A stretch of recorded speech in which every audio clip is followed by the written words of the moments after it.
Alors, voici Robert Bidochon. Donc là, nous sommes face à la modélisation du personnage.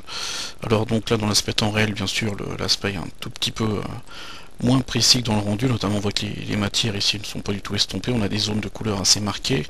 Voilà, donc ça c'est typiquement lié à la vue en temps réel pour un affichage rapide comme on le voit ici. Donc pareil pour les segmentations qu'on peut voir au bord du personnage, c'est tout simplement le fait qu'on a réduit un petit peu la résolution de la modélisation pour l'affichage en temps réel pour pouvoir ici travailler dessus de manière très rapide.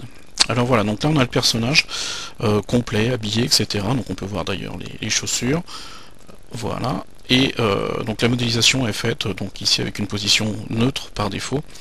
Et donc c'est à partir de ce personnage là où on a créé un squelette pour pouvoir l'animer, ainsi que des contrôleurs, des morphings pour le visage, etc. Alors les contrôleurs donc sont regroupés ici dans un ensemble d'objets neutres notamment. Donc voilà, j'ai affiché le groupe de contrôleurs. On peut voir déjà à l'écran que nous avons donc des contrôleurs assez facilement identifiables. On peut le voir notamment avec les cubes rouge, vert, donc qui représentent les contrôleurs pour contrôler les mains. Donc si on prend voilà un des contrôleurs, je clique dessus. On peut voir sur l'écran une sorte de petit tableau de bord qui permet de contrôler par exemple le comportement de la main, notamment des doigts. Donc si on fait un petit zoom sur la main pour voir un petit peu ce qui se passe. Alors on peut voir que sur ce petit tableau de bord, on peut contrôler donc le pliage du pouce. Voilà, comme ceci. On peut également avoir comme option pour chaque doigt à la fois le pliage mais également l'écartement. Donc en fait un décalage vers l'avant, vers l'arrière du doigt.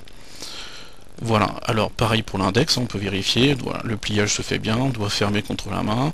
On a également donc ce petit facteur d'écartement, on peut le voir ici, voilà, vers l'extérieur, vers l'intérieur, etc. Donc ainsi de suite, tous les doigts peuvent être animés de manière autonome, ce qui permet donc de donner à la main n'importe quelle posture possible. Voilà, comme ici, un doigt quasiment levé, on peut fermer le pouce par exemple, de façon à ce que le personnage puisse montrer une direction, ou bien ici, si on plie un petit peu plus le majeur, voilà, comme ça, puisse montrer avec la main une direction. Voilà, donc l'animation se fait avec ces petits éléments de contrôle donc pour les doigts. Donc en ce qui concerne le contrôle du bras, eh bien c'est l'objet actuellement affiché sous la forme d'un axe, donc ce cube rouge, qui est bien sûr invisible au rendu final, hein, il est simplement visible dans la vue éditeur en temps réel. Et bien c'est à travers cet objet cube rouge qu'on va pouvoir déplacer la main. Donc là je suis en déplacement, donc on va voir que si je déplace la main, et bien le bras se plie vraiment comme une marionnette. Je vais tourner un petit peu autour pour voir comment se comporte le pliage du bras. Voilà, j'envoie la main vers l'avant, vers l'arrière, etc. Bien sûr on peut faire tourner la main, ça c'est évident, sinon on ne pourrait pas animer totalement le personnage de manière libre. Donc on peut le voir ici, la main donc peut tourner sous tous les axes, et donc entre la rotation et le déplacement du bras, eh bien on peut donner donc n'importe quelle posture au personnage. Donc là bien sûr, dans certains cas extrêmes, on le voit ici, le bras peut passer à l'intérieur du personnage, mais bon ça c'est le travail de l'animateur, d'éviter d'animer ce genre de choses, de positionner le bras à l'intérieur du corps bien sûr. Alors voilà, donc pour le cas du bras, donc les deux bras sont configurés exactement de la même façon. On a le contrôleur au niveau du poignet qui permet de définir la forme du bras, mais également la position de la main dans l'espace, donc le déplacement, la rotation. Et on a donc ce petit tableau de bord de contrôle pour chaque doigt, donc on a exactement le même pour le bras droit, avec les mêmes conditions d'utilisation. Alors une autre petite chose pour le bras également qui est intéressante, puisque là on est sur le cas d'un personnage qui est donc de type cartoon, c'est qu'on va pouvoir, je vais me mettre un petit peu plus bas pour dégager un petit peu l'espace, c'est que dans le cas de l'animation du bras où le personnage doit avoir des mouvements extrêmes, et bien le bras va s'étirer. On le voit ici, on a un effet élastique, voilà, qui permet donc des effets cartoon un peu délirants, voilà, pour ce genre de personnage. Alors voilà, donc ça c'est pour le contrôle des bras, donc le bras droit configure exactement comme le bras gauche. Pour le cas des pieds, par exemple, si on regarde un petit peu ce qui se passe, alors une dernière chose, au niveau des bras, il y a un petit paramètre qui est intéressant et amusant ici, que j'ai également mis en place de façon à pouvoir ajouter des petits effets un petit peu cartoon à ce personnage également, en plus de l'effet d'étirement. C'est un effet qui est assez amusant puisqu'il va permettre de donner à la main un aspect très souple. Donc là ici par exemple je vais ouvrir les doigts de la main, voilà comme ceci, voilà, donc voilà, notre main est totalement ouverte. Donc je vais lancer l'animation, donc ça c'est simplement pour rafraîchir l'affichage en temps réel, et donc je peux donner une certaine rigidité aux doigts, donc en fait une certaine souplesse, un effet d'élasticité. Actuellement les doigts sont totalement rigides, ce qui veut dire que si je m'amuse à déplacer la main rapidement, et en fait les doigts sont, on le voit, strictement rigides. Donc si je baisse un petit peu ce coefficient de rigidité, eh bien je vais pouvoir, voilà, avoir des doigts qui bougent un petit peu comme des saucisses, on le voit ici à l'écran, voilà, avec un petit effet souple. Et notamment, ça permettra, si le personnage se brûle ou bien s'il secoue les mains très rapidement, eh bien d'obtenir un effet souple, dynamique, qui est donc automatique, hein, avec un coefficient de souplesse paramétrable, donc qui va directement être utilisable, et même lorsqu'on plie les doigts, cet effet de torsion est également présent. Dès que je relâche le curseur, par exemple ici, on peut voir que le doigt a un certain mouvement de rebond final, hop là, une petite souplesse, comme ceci. Donc c'est également un petit paramètre qui est assez amusant. Voilà, donc les deux bras sont configurés de la même façon. Alors maintenant, une autre petite explication, cette fois au niveau des pieds, la façon dont les pieds ont été configurés. Donc on peut voir que la partie gauche du personnage est définie avec des contrôleurs rouges, le pied, le poignet, la partie droite avec des contrôleurs de couleur verte, le pied et le poignet également, et donc tout ce qui est central, donc le bassin, les épaules, la tête, et également une cible ici en forme d'étoile, qui permet de contrôler l'orientation des yeux. Donc ces éléments centraux, eux, sont en jaune. Donc ici, pour les pieds, par exemple, on va venir sur le pied gauche, on va regarder un tout petit peu comment il se comporte. Donc là encore, dans le cadre de l'animation, on a juste à cliquer sur le tracé du pied. On a à nouveau un petit tableau de bord qui indique eh bien, les différents types de contrôles qu'on va pouvoir appliquer sur le pied, de façon à éviter justement d'aller dans les hiérarchies d'objets. Tout se contrôle directement à l'écran. Alors ici, le pied, donc, il va pouvoir être contrôlé de différentes façons. Donc on va le voir ici, je vais me rapprocher un petit peu, je vais même me mettre dans un autre axe de vue, puisque le pied gauche, voilà, se trouve ici. Alors on peut voir qu'on a également un coefficient de rigidité du pied, donc on verra tout à l'heure son action concrètement. Alors comme petit contrôle, on a le contrôle de la languette de la charentaise. On voit ici, hein, la languette peut, dans certains cas, en fonction du pliage du pied, peut rentrer dans la jambe, ou bien au contraire peut être très décalé. Donc en fait j'ai mis un petit contrôleur qui permet de contrôler l'orientation de la languette manuellement ici pour éviter ce genre de problème de collision, puisqu'en fait il y a des pieds extrêmement disproportionnés par rapport au reste des jambes, donc en fait ça permet d'éviter ce genre de petits problèmes visuels de volume qui se rentrent les uns dans les autres ici. Alors donc pour les pieds, on a ici un contrôleur d'orientation du pied, donc qui va de moins 100%, c'est-à-dire un pied qui monte par le talon. On va le voir ici avec un angle de vue plus de profil. Voilà. On a la possibilité d'avoir un pied qui monte depuis le talon, et donc dans l'autre sens, de 0 à plus 100%, un pied qui monte en gardant le talon au sol, mais avec la pointe qui va vers l'avant. C'est-à-dire que ici, si je déplace la forme de pas que j'ai au sol, voilà, là je suis dans une situation où le personnage pose le pied pour marcher. Et ensuite, si je me mets dans l'autre cas de figure, je déplace par exemple mon pied vers l'arrière dans un premier temps, ensuite je bascule mon pied pour qu'il soit dans l'autre sens. Là, on est dans la situation où le personnage, on le voit ici, donc des fois on a des effets de basculement, parce qu'en fait les proportions de la jambe sont tellement réduites que si on va vraiment un tout petit peu trop loin, on a des effets de basculement des os à l'intérieur, mais ici la limite elle arrive, voilà, juste ici. Donc on peut voir que là le pied, eh bien il a une torsion dans l'autre sens, donc un appui sur la plante cette fois. Alors donc sur ces contrôles de pied, je vais les remettre à 0, je vais mettre également, voilà, la forme du pied ici en position neutre. Alors j'ai ajouté également comme contrôle, eh bien, puisque les pieds sont très grands, un effet qui permettra d'obtenir un côté un petit peu plus délirant, un peu plus cartoon, en utilisant également ces pieds. Donc on a ce qu'on appelle la torsion des orteils. Donc on peut la contrôler manuellement, cette torsion, soit avec une torsion vers le haut, on le voit ici, par exemple on peut imaginer que les orteils bougent vers le haut ou également vers le bas. On pourrait imaginer qu'il soit en appui sur une marche par exemple, et donc que la partie extrême soit dans le vide.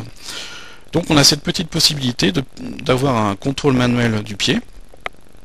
Et ici, donc si on s'amuse là encore à jouer avec ce petit contrôleur de rigidité, eh bien si on baisse la rigidité du pied, voilà, et notamment là si je m'amuse à secouer le pied, par exemple comme ceci, je vais baisser encore un tout petit peu la rigidité pour bien voir l'effet, eh bien l'extrémité du pied, on le voit, se balance tout seul, avec une certaine souplesse.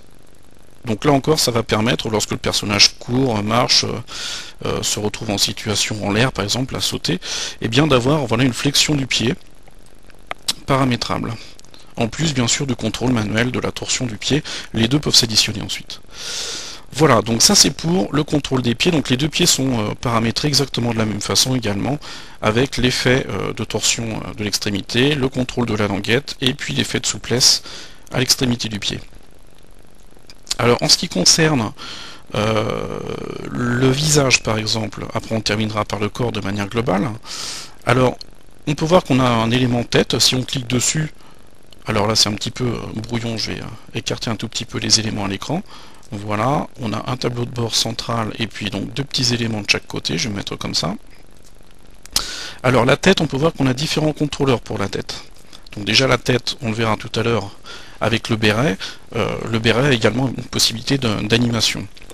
Donc la tête dispose donc de différents contrôleurs, on va le voir ici avec le contrôle de la torsion des oreilles par exemple, on a la possibilité de pouvoir baisser les oreilles avec une petite chaîne d'os à l'intérieur. Pareil pour l'oreille droite, on la voit de l'autre côté là-bas, voilà. L'oreille droite également est animable séparément dans certains cas de figure.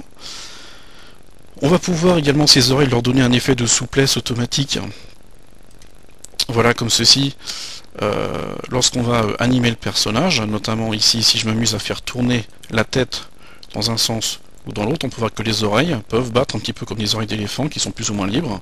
Donc là elles sont très très molles là dans mon réglage. Mais bien sûr, je peux les rendre un petit peu plus rigides, par exemple à 50% de rigidité.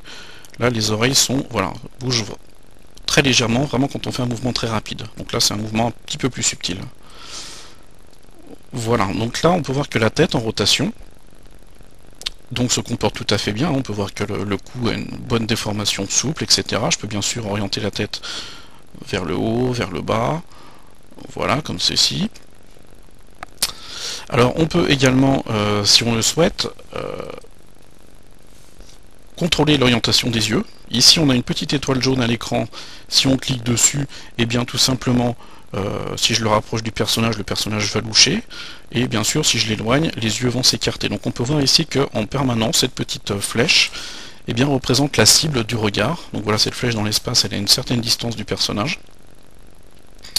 Voilà, donc en déplaçant cette petite flèche, eh bien le regard la suit constamment. Donc là encore en animation, ça permet de faciliter énormément les choses, de façon à par exemple mettre l'étoile dans un objet mobile pour que le personnage puisse le suivre en permanence. Voilà, ou bien comme ici, animer manuellement l'orientation du regard.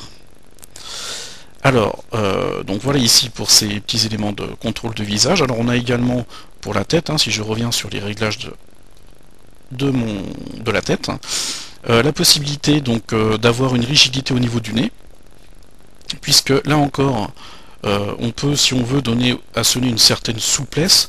Donc là encore ça sera vraiment à voir si ça apporte quelque chose ou pas, mais dans certains cas de figure avec des mouvements extrêmes ça peut être assez amusant. Donc là notamment on le voit, je bouge ici la tête, on peut voir que le nez tremblote également avec une certaine souplesse. Donc là je peux bien sûr réduire encore plus la rigidité, de façon à ce que le nez, voilà, on le voit ici, se balade encore beaucoup plus. Voilà, comme ceci. Voilà, donc à voir après si ça peut être amusant ou pas de l'utiliser. Donc dans le cas par exemple d'une claque, ou bien s'il se prend une porte dans le nez, ça peut être assez amusant d'ajouter à cet instant-là un mouvement de flexion du nez, etc. Voilà, donc une autre chose maintenant au niveau du contrôle de la tête, donc je vais remettre la tête un petit peu dans l'axe pour bien voir. Le contrôle de la tête permet également d'utiliser ce qu'on appelle le morphing. Donc là le morphing pour l'instant je l'ai défini uniquement pour le regard. On peut voir qu'on a deux petites cases de chaque côté de mon petit tableau de bord de tête ici. Et ces deux petites cases vont permettre de contrôler l'expression des yeux. Donc chaque case contrôle un œil, donc je vais faire un zoom sur le regard pour bien voir ce qui se passe. Voilà, comme ça. Alors cet œil va pouvoir prendre 4 poses, en fait, 4 formes différentes. Soit l'œil extrêmement grand ouvert, soit l'œil fermé, ou bien l'œil méchant, l'œil triste. Donc l'œil ouvert fermé, déjà, ça se contrôle verticalement sur ce petit pad, sur ce petit carré de contrôle. Si je monte mon curseur, l'œil s'ouvre de manière extrêmement grande. Si je le descends, l'œil se ferme. Donc bien sûr, on a toute la palette intermédiaire de contrôle. Et ensuite, l'œil méchant, l'œil gentil, eh bien c'est un contrôle horizontal cette fois. C'est-à-dire que si je reviens en position centrale, je vais vers le centre, là j'ai un regard méchant, je vais vers l'extérieur, j'ai un regard gentil. Et après le regard gentil peut être plus ou moins fermé, peut être plus ou moins ouvert, le regard méchant peut être également plus ou moins fermé, plus ou moins ouvert, et après on peut mélanger dans ces 4 poses de manière infinie. On le voit ici, on peut même faire un effet de vague, gentil, méchant, etc. Donc on peut le voir, les deux yeux sont conçus de la même façon. Voilà, même chose, regard méchant, regard gentil, grand ouvert, fermé, etc. Voilà, et donc ça c'est le cas typique où en animation, ce genre de contrôle facilite énormément les choses pour l'animateur, pour qu'il puisse faire son travail très facilement, très rapidement. Donc là le personnage, on peut le voir, est totalement utilisable en animation. Alors une dernière petite chose, ça concerne le béret, puisque le béret, j'ai également mis en place des petits contrôleurs dessus